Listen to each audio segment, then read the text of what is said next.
Good afternoon, everybody. Welcome to today's CPG Masterclass series webinar with Dr. Brian Hemmings. For anybody who's not aware, my name's Tom Bentley. I'm the Communications and Event Manager for the Confederation of Professional Golf. First of all, I'd just like to thank you all for taking part in today's webinar, and we really appreciate your support. Before we do get started, if I could just go through a couple of housekeeping rules, that'd be excellent. So first of all, just check that your microphones are all muted during the series. That'd be great. But you are more than welcome to keep your cameras on the screen so we can see you. The webinar will also be recorded and uploaded onto the CPG Masterclass series hub page after today's webinar. So if you do want to go back to it, refer to any notes, you're more than welcome to. But also if you want to share it across your social media channels, that'd be great as well and appreciated.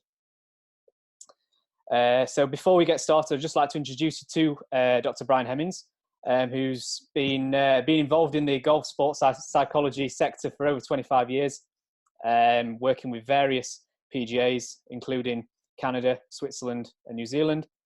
And he will be taking you through today's webinar titled, What's in Your Coaching Toolbox? So without further ado, I'll hand you straight over to Brian. Brian. Thanks, Tom. Good morning, good afternoon, good evening to all the participants that are joining in wherever you are around the world. It's a pleasure to speak to you today in this situation. I'm going to do a whistle-stop tour of a couple of core techniques that I found myself using a lot with golfers over the years that I thought would be that could be delivered to you via this medium.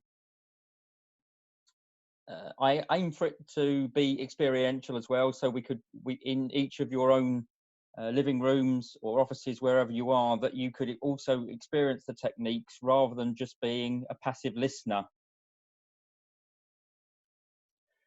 So just a learning outcome, very simple learning outcome, to equip you all with your coaching backgrounds with two core psychological techniques that you may use yourself or that you may in turn teach your players. Before I do that, I wanted to introduce a model that has guided my practice for the last 25 years. It wasn't created by me. It was from a piece of literature from a sports psychologist in America, Dr. Ken Ravizza, who passed away a couple of years ago. But it's a really nice, simple model that when I sit down with players for perhaps the first time and try and explain what a psychologist might do and assist them, it's a performance loop. And essentially, it's, if you look at the before aspect of it, the before part would be prior to play, whether it be in practice or preparation, what are the things that would affect a golfer's performance? So the type of practice, the nature of practice, repetitive practice, variable practice, or any other techniques that might assist their preparation for play. The model suggests that in turn, how you prepare will affect how you perform. We're thinking about your specifically in regard to thoughts, feelings, and behaviours. So during performance might be sorts of techniques that a golfer might employ in terms of dealing with the psychological elements of play. How we perform, of course, and how we score affects what we might think about after performance has finished, after the round or tournament has finished. So after refers to how does a golfer evaluate or make sense of how they performed in different areas of their game. And the loop refers to how does that affect then a golfer in terms of what they start to do again before they perform again. So before, during, and after. And on the bottom left, you'll see thoughts, feelings, and behaviour. I work from a cognitive-behavioural approach, and during this presentation, I'll talk about how breathing, in particular, a breathing technique, can affect thoughts, feelings, and behaviour in terms of hopefully improving a golfer's performance or managing situations on the golf course. In terms of that performance loop, I'm going to focus today, these next 20 minutes, on two techniques to use during competition. you'll quickly see that they are able to be used outside of tournament play, outside of the golf course, but I'm principally use them when I'm working with golfers dealing with emotions on the golf course.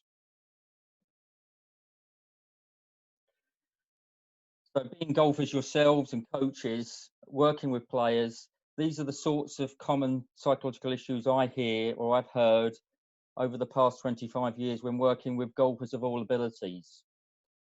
So typical issues that might come up during play, golfers can often say they become too focused on results or scores. I've often worked with lots of young players and they can get particularly bogged down with whether they're lowering their handicap or not, and that can become a huge distraction from play. Players can often talk about moving on from or getting over errors or mistakes. Of course, we can all express doubts about self or game. Players often become too technical about their swing. Players can talk about putting difficulties on any given day. Players also express difficulties in dealing with situations on the course where they talk of nerves or anxiety, or managing pressure. Golf is also a game of momentum, whether that be negative momentum or positive momentum. And it's an issue that comes up in my work with players quite considerably. I also find it interesting that golf is a game where if someone is going low, that can also cause psychological problems for people in terms of maintaining a score. So there's a whole raft of issues that golfers face on the course, which involves a psychologist. In turning to the first technique today, I'm going to focus on a breathing technique. Now, you've probably come across lots of breathing techniques in your times as coaches or players, and I'm going to focus on the one in particular that I have used for probably the best part of 20 years with players. A very simple technique, and as I said, there'll be a chance in a moment to experience that. But two quotes I've picked out from very well-known players in the game. Firstly, from Tom Watson, "When I learned how to breathe, I learned how to win." Now, he doesn't say how that is, but what I infer from that is that Tom was probably experiencing situations on the golf course where perhaps he wasn't managing his thinking or his emotions as well as he would have liked, and that was perhaps hampering him in trying to close out victories. Equally, a quote from Justin Rose: "Concentrate on the art of breathing. It notably helps performance under pressure." So you've got those two quotes. I could provide you with plenty of other quotes from players over the years where they've talked about the importance of a breathing technique in terms of helping them manage themselves on the golf course. And I would say it's the most taught technique I use in work with golfers over the years. The technique I'm going to talk about today and give you some of the background behind it and the mechanisms to why it might be effective is a technique called focused or ratio breathing. And this is simply going to involve breathing in through your nose to a count of 4 and breathing out through your mouth to a count of 7. And that will be done in a rhythmical fashion. But before we experience it, I want to talk a little bit about some of the theory behind that might work, how that might be effective. Excuse me.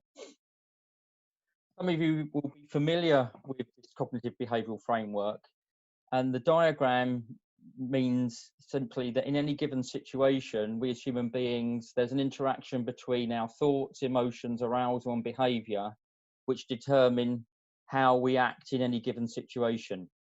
And I want to give you an example then in golf that I think is relevant. So here is an example. If you see at the top center of the diagram, where it says last few holes of match play. Now, let's say, for example, this could be a pressure situation for many players. I'm not saying for everybody, but for some players, they might find that as a potentially pressurized or stressful situation. In the top left-hand box, you have the thoughts. So typically, if a player was seeing this as quite a challenging situation to deal with and feeling under pressure, some of those thoughts might be, what if I do X, Y, Z? What if I hit this out of bounds? Or I better not make a mistake here. Or what's this going to cost me? Or thinking too far ahead to a result. Or any of those other issues which I put up before about where a player isn't managing their thinking perhaps as well as they could. There's also, in the bottom left, is physiological arousal. Now, physiological arousal goes on a continuum from low to high. Now, low would typically be when we're bored, perhaps fatigued, tired, or sleepy. That's at the lower end of the continuum of arousal. At the high end, it would be what we'd be deemed as the fight or flight response. So typically, if you were under threat, your body would prepare itself to fight or to run away. So typical players reporting higher levels of arousal in these sorts of situations might term things like butterflies. They might say that my heart is increasing, my heart rate is increasing. They might report being tense. They might be sweating. And of course, then there is also a behavioural aspect to it, in terms of players might talk about all of a sudden walking faster, perhaps not talking, rushing routines. And you can see by the arrows around the box that all of these are interacting. So you could say, for example, that if I was standing on a tee box on the 16th and I'm leading by 1 and my heart rate is increasing, then my thoughts become aware of that. And some players will say, oh, I can feel my heart increasing. And that in turn increases arousal again. So you can see all those factors are interacting in terms of a player's thoughts, arousal and behaviour at that given moment. So what's a technique then that can help a player regulate some of those thinkings, feelings and behaviours? If we come back to focused or ratio breathing, the idea of breathing in through the nose to a count of 4 and breathing out to a count of 7. And what I want to do for the next few moments is to demonstrate that to you in the room I'm in, with you watching my face on the screen. Then what I propose to do is to let you all experience that same technique in whatever environment you're in. And then after that, I'll talk through why that the counting and the out breaths has relevance in terms of the cognitive behavioural model, which I've just shown you. So what I typically do with players is I could teach them how to teach them this breathing technique probably in 2 or 3 minutes. But what I found in experience is that it's best to explain them the mechanisms behind the technique in terms of increasing their adherence to the technique. So in other words, if they can understand why they're being asked to breathe in that rhythmical way, it can help them in the moments when they really need it on the course. So in terms of me demonstrating, and this is where it becomes a little bit odd, where I can see myself on the screen doing this, but what you'll see myself do is you won't see me close my eyes, I won't take big deep breaths. What you'll see me is I find it useful to fixate on a point ahead of me. So I'm at home, I've been looking out of a window, I'll fixate on a point and I'll slowly breathe in through my nose, counting to 4. I'll slowly breathe out of my mouth, counting to 7. And the only way you'll know where I am in that pattern is that you'll see my lips slightly open when I'm performing the out breaths. Okay. So what I'll do now is demonstrate that silently to myself, and then I'll ask you to compose yourself where you can also experience the same technique. So I'm going to do a few cycles of that breathing.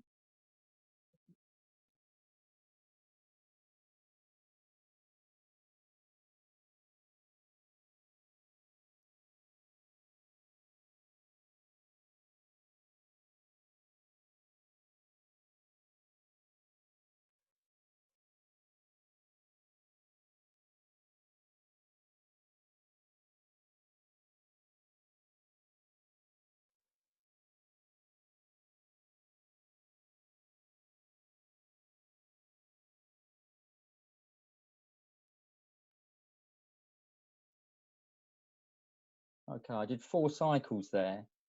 The reason I say about not closing my eyes is players would, I find, would be, there's a social effect of this, and players would be reluctant on a tee box or where on the course to be closing their eyes, taking big deep breaths. So it helps that this is a subtle technique. I often say to players that you could be sitting around a dinner table with your family, you wouldn't be eating, but no one would potentially know that you're doing this technique apart from yourself. Okay, so if you're ready, if you could put down any pens or anything you're holding, if you're taking any notes. And what I'm proposed to do is to count you through the cycle to get an idea of the timing of it. At first, you might find the out breath, the exhalation feels slightly long, but my experience is people adapt to it quite quickly. So I'll count you through, and then I'll then give you an opportunity to do 2 or 3 cycles on your own to gain a fuller experience. Okay. So if you just rest, if you're sitting, just rest your hands on your thighs. Perhaps pick a point in the room you're in to just to fixate your gaze. And when you're ready, to start to breathe in through your nose, in, 2, 3, 4, out, 2, 3, 4, 5, 6, 7. In, 2, 3, 4, out, 2, 3, 4, 5, 6, 7. In, 2, 3, 4, out, 2, 3, 4, 5, 6, 7. If you do a couple more cycles yourself.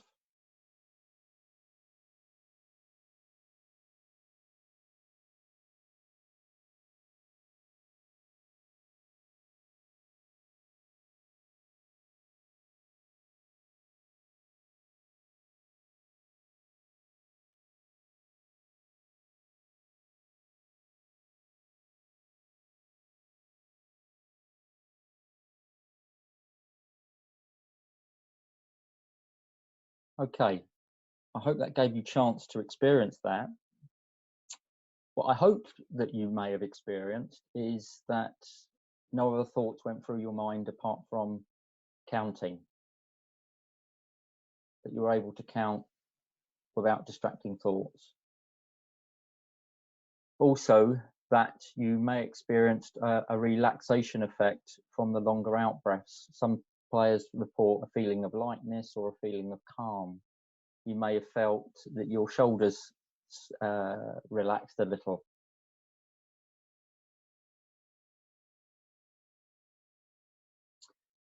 So the technique, in terms of why might it be effective, and this is where I'd sit down with a player afterwards and talk about why is this effective.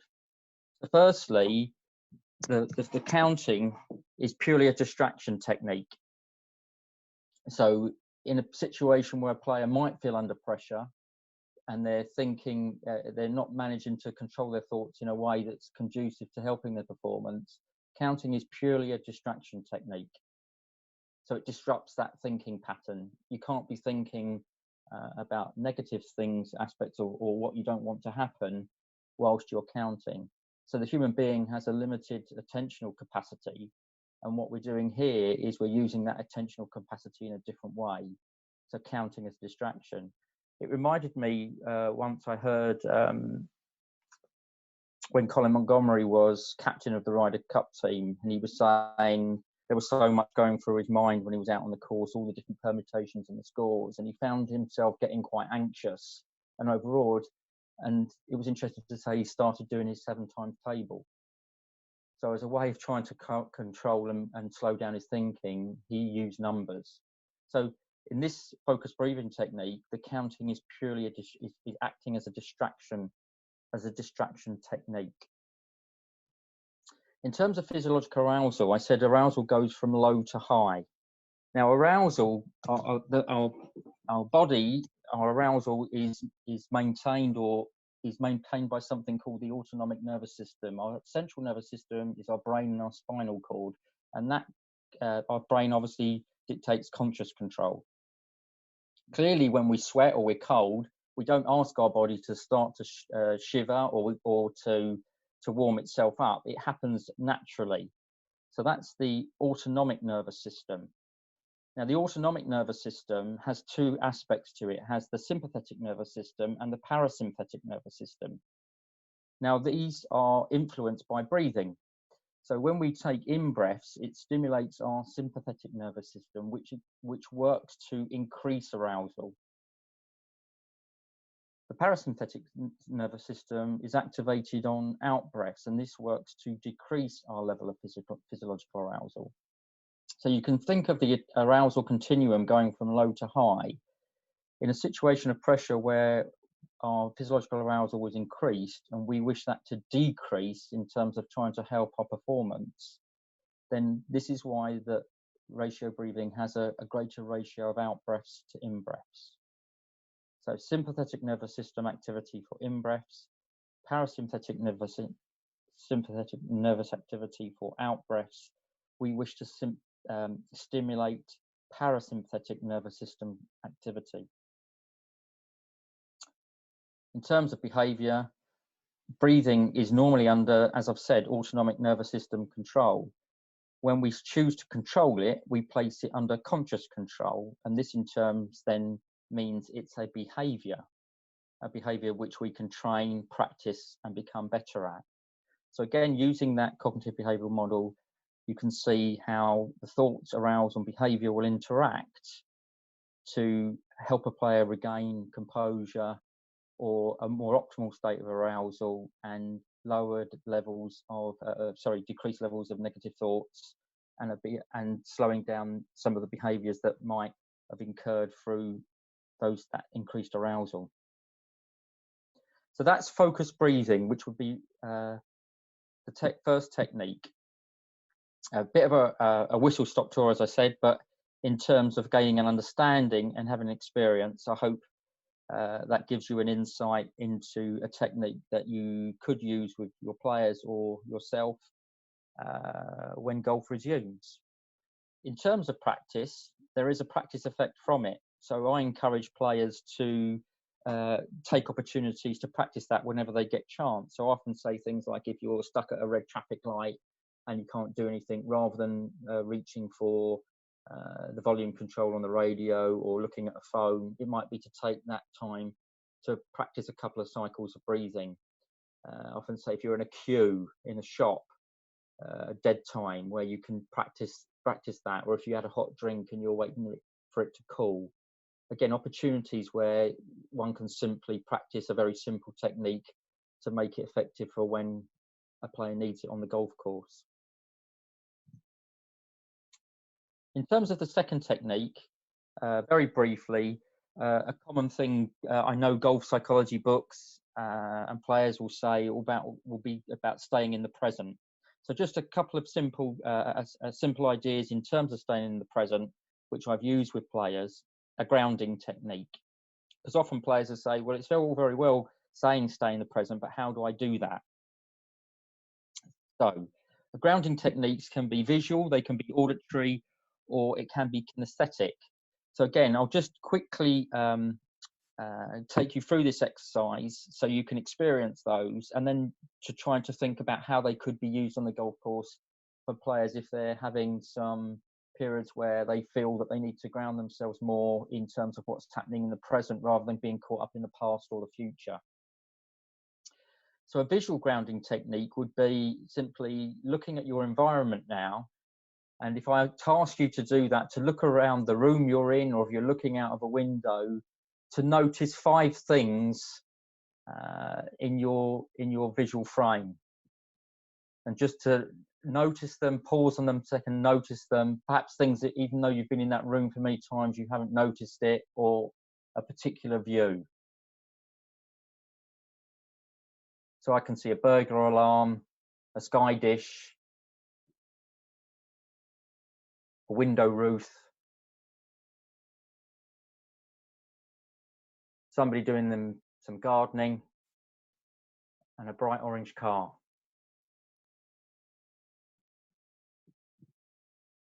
Now, when I ask you to do that, was your thinking in the past, the present, or the future? Inevitably, the answer has to be in the present.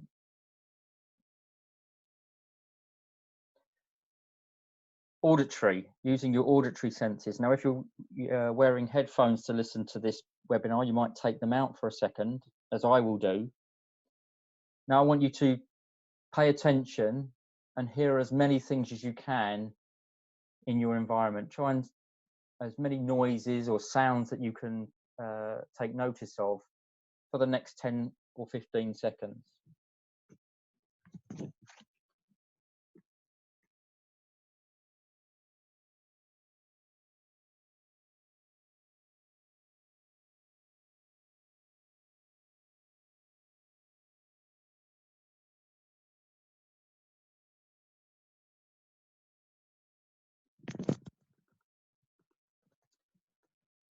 Okay, I don't know what you heard your end, but what I could hear was some voices from the downstairs part of my home. I could hear the computer hardware whirring away, and the sound of quite a strong breeze where I am living at the moment. So again, using your auditory senses to place yourself in the present moment. When doing that, your attention was entirely in the present, not in the past, not in the future. Finally, using your kinesthetic senses to ground yourself. One I found is very popular with golfers. So, for instance, if you're sitting in a chair at the moment, I'd like you to place your full attention to where your bottom is on the seat. Really attention to just where your body meets the chair that you're sitting on, the weight of your body on that chair.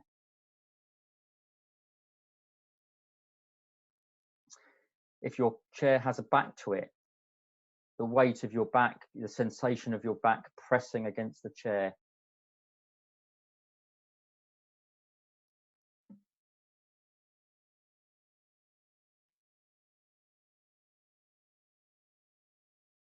Now your feet, if you place your feet firmly on the floor,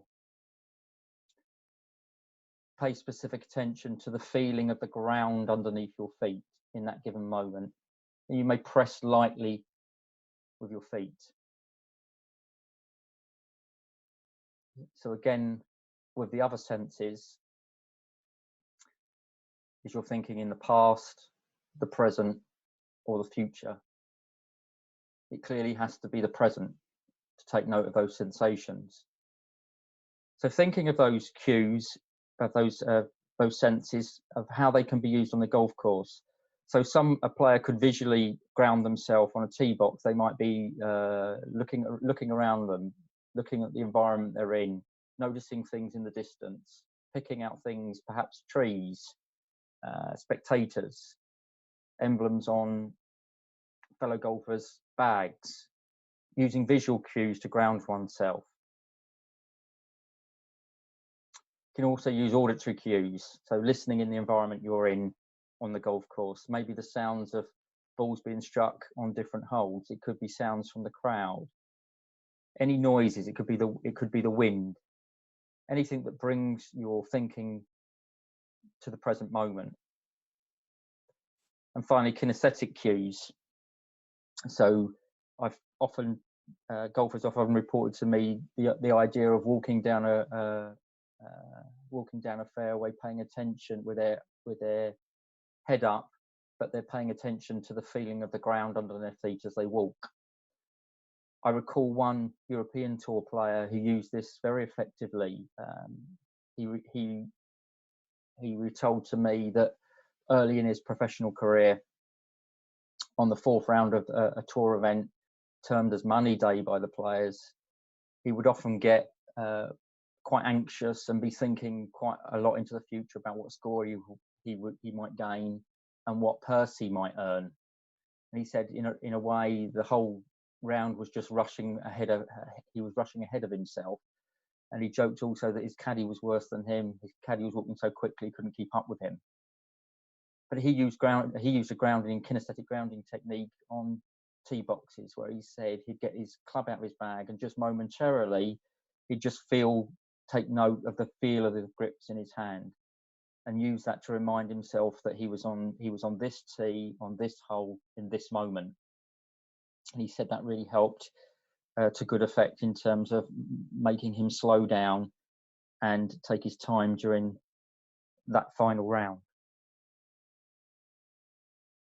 So a grounding technique, I often ask players when I teach them or give them experience of that, I say, do you have a preference? Either a visual preference, an auditory preference, or a kinesthetic preference?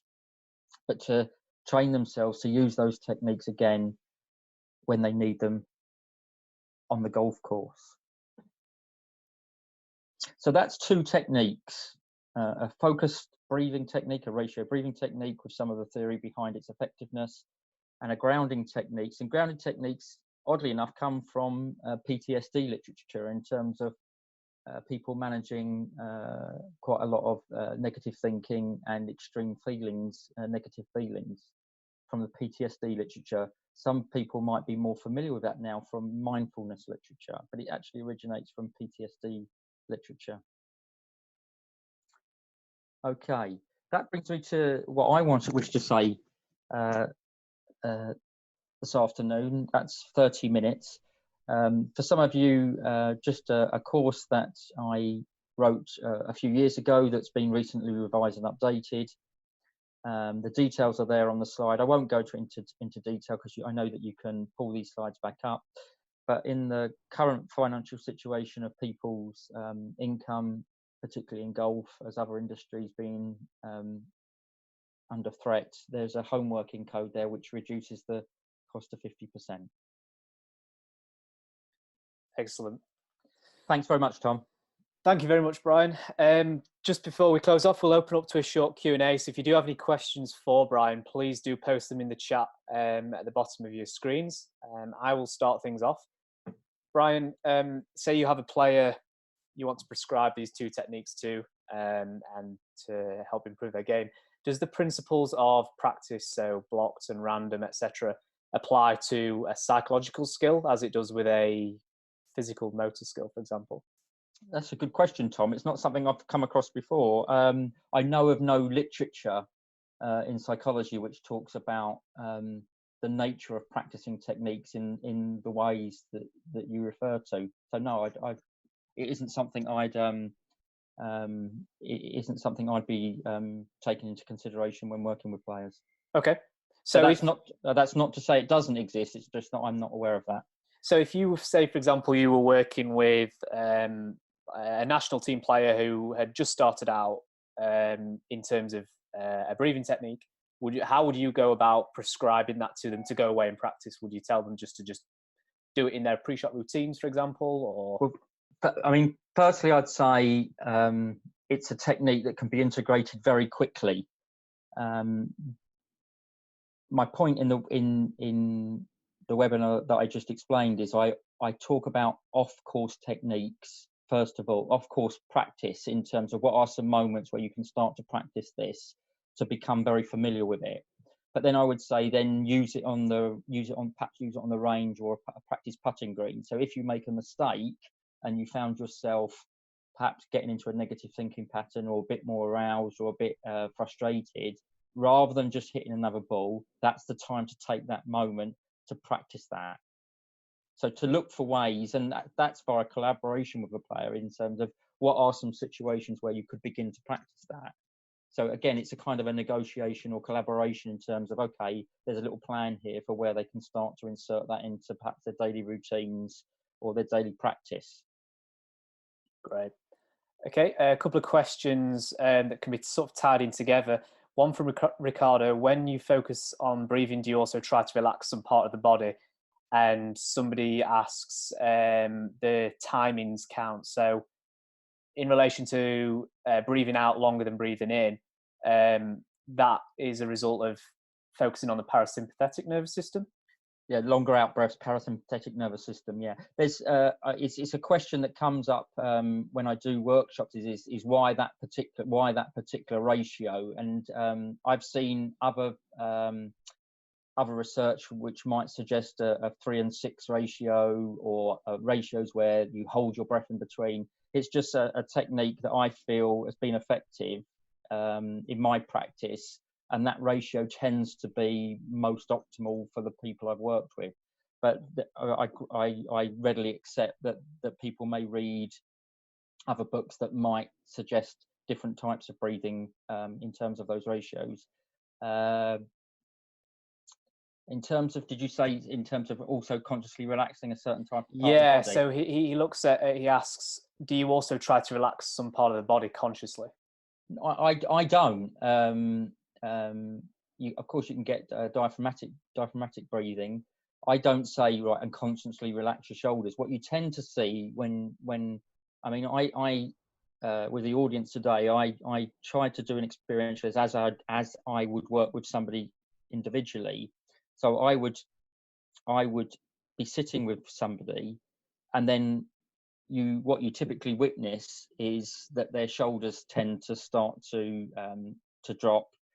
You can see that they're in terms of their chest, the breathing pattern starts to become more settled, and so you tend to get the relaxation effect through the breathing and the counting, rather than consciously thinking about body movements. So that I would say that tends to happen as a consequence of stimulating parasympathetic activity. Okay, thank you. Question from Jose. What opinion do you have on squared breathing, in, hold, out, apnea? That's what I meant by in, hold. For instance, for me, holding breath is associated with sympathetic nervous system activity. So, for instance, when we're tense and tight, people tend to hold their breath. So I've really never found that to be particularly useful when we're asking players or working with players. I think that sounds counterintuitive.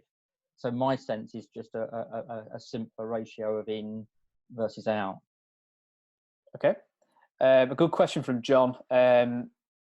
Could it also help to be aware of your thought patterns and where they originate from? So I think talking from my experience, you have a bad thought, you use the breathing technique to obviously maybe tackle it in one instance, but how do you actually get to the root of that bad thought? Yeah, I mean, that would be other in terms of a cognitive behavioural framework. That might be in terms of starting to reframe thoughts, challenge thoughts, restructure them. So that would be that. Not saying that work wouldn't go on, but what often you find, and I didn't do it, I forgot to explain it. If people can see my hand, what I typically say is I hold up my hand to players and I say, look, when we're in a fairly relaxed state, if you say my thumb and my fingers are thoughts and the gaps between them are in time.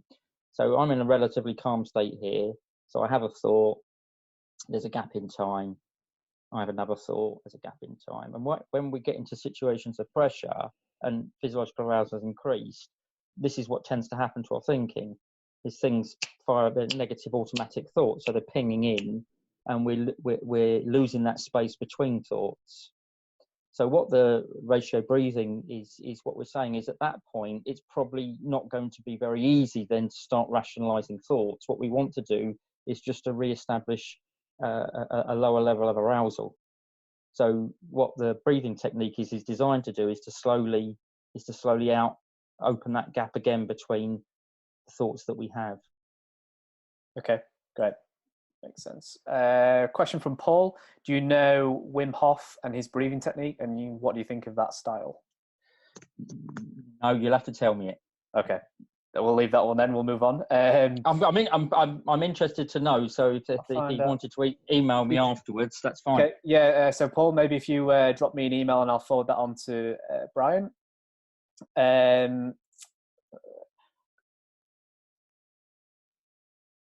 Okay.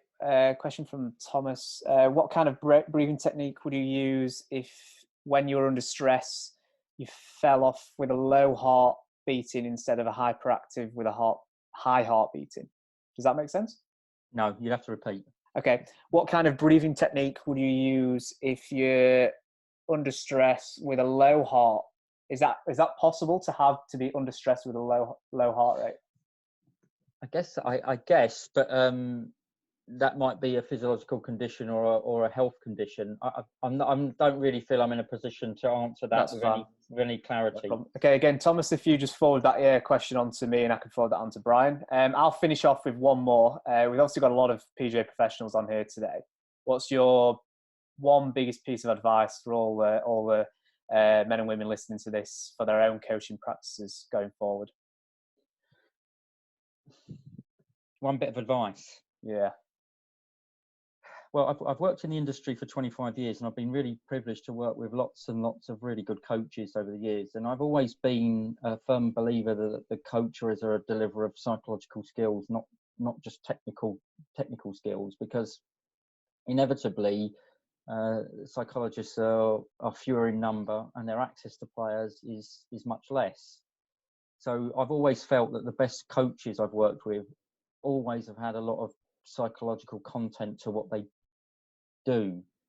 They're very good listeners and they become almost like mentors to players, not just technical coaches. So I'd always encourage coaches to we're human beings work best when there's a core professional relationship which enhances trust,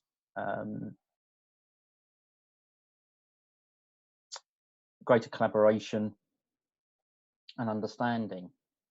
So I always, I guess, suggest to work with the coaches that I think have been the best is that they're more like mentors. They have a strong psychological component to what they do. They might not always recognize that as psychology, but they're good listeners and they look after players' games in its entirety, not just perhaps how they're swinging or how they're putting. So I would encourage coaches to just people like misunderstand, Tom, that in psychology one of the greatest predictors of behavioural change isn't the techniques you use or the interventions you apply. It's the nature of the professional relationship between the psychologist and the player or athlete, or individual. And so I always think that applies very much to coaching as well. There's the strength of the coaching relationship is a massive indicator of how well a player will improve. And I think sometimes coaches can overlook that in terms of wanting to give lots of technical information, can overlook the fact that their relationship is key. Excellent. Thank you. And thank you to everybody for listening. That wraps things up for today's webinar. First of all, just like to thank Brian for his time. Very interesting, different side to the coaching process. If you do have any other questions for Brian, please do drop me an email and I'll forward those on to him, and I'm sure he'll be happy to help. But if you do have any questions about the presentation or the final summary page, please do email me. And again, once for all, thank you, Brian, for your contribution today. Don't know if you have any final thoughts. No, just thank you for all attending, giving your time up of this day. Thank you. Okay, and then just to wrap up on the next webinar will be tomorrow with Dr. Sue Shabcott. She's focusing on increased senses of belonging and how that can retain golfers. And then on Friday is with Jose Vicente Perez, focusing on marketing for golf instructors. So if you are interested in either of those, please do register through the hub page. Finally, thank you all for listening and hope you have a great afternoon.